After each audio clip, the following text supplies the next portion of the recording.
Unlock effortless Excel scrolling with freeze panes. Ever get lost scrolling through massive spreadsheets? It happens to all of us. You know, when you're halfway down the page and suddenly, wait, which column was that again? Super frustrating. That's where freeze panes swoops in to save the day. Let me show you how to master it.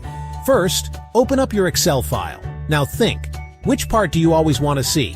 Usually it's the top row with your headings, or maybe the first column with names.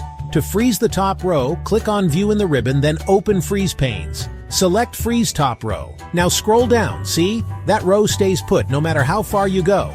Nice and steady. Want to freeze the first column instead? Easy. Go back to Freeze Panes and pick Freeze First Column. Now when you scroll sideways, your labels stick where you need them.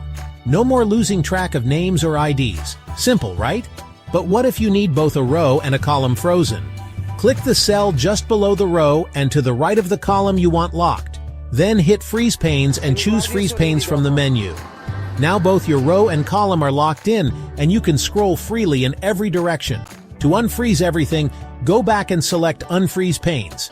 That removes the locks instantly. Easy to toggle on and off as needed. Quick recap. 1. Freeze top row. 2. Freeze first column. 3. Select cell and freeze panes for both. You've got the idea in seconds. Hit like if this helped, and subscribe for more quick Excel tips. Thanks for watching. See you in the next one.